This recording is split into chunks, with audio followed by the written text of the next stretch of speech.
नमस्कार. श्री सद्गुरू ज्योतिषमध्ये आपले स्वागत आहे. आज आपण बघणार आहोत की चंद्रग्रहाला बलवत्ता देण्यासाठी आपण काय उपाय करू शकतो.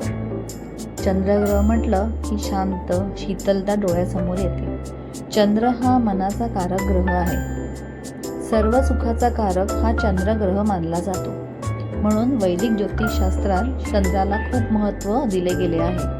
कारण आपण कुठलंही काम करताना आधी मनाने ठरवतो आणि मग ते कृतीत उतरवतो. तसेच मनापासून केलेले कामही नेहमी चांगलेच होते. तर जर चंद्र हा कुंडलीत वृश्चिक राशीत असेल तर तो नीचीचा मानला जातो. तसंच चंद्राबरोबर राहू, केतू किंवा शनी यांची युती असेल किंवा ते एकत्रित असतील तर तो चंद्र निर्बली मानला जातो. चंद्र हा जर 6, 8, 12 या स्थानांमध्ये जर असेल तर त्याला तसे बळ नसते. मकर राशीत असलेला चंद्रही थोडा कष्टदायक मानला जातो.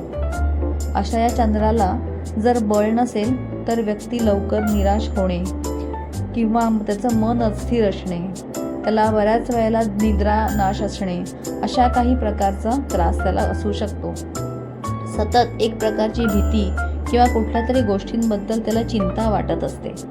मग अशा वेळेस नेहमी मोती जे चंद्राचे रत्न आहे हे धारण करणे हा योग्य उपाय नाही.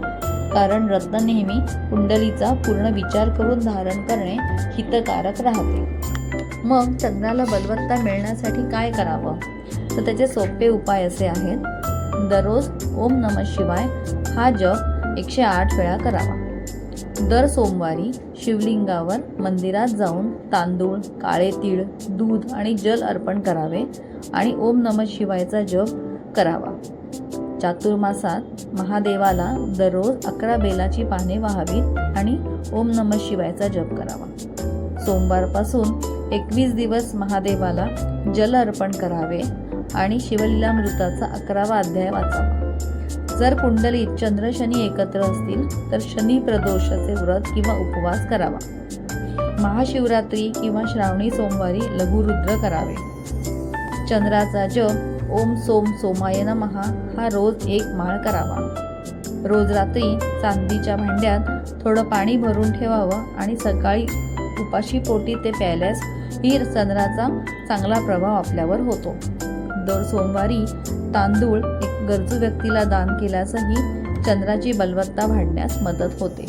तसेच उजव्या शंखाची पूजा करून हे तीर्थ प्यायल्यासही मानसिक त्रास कमी होण्यास मदत मिळते. सांगितलेले उपाय नक्की करून बघा. जय श्रीराम.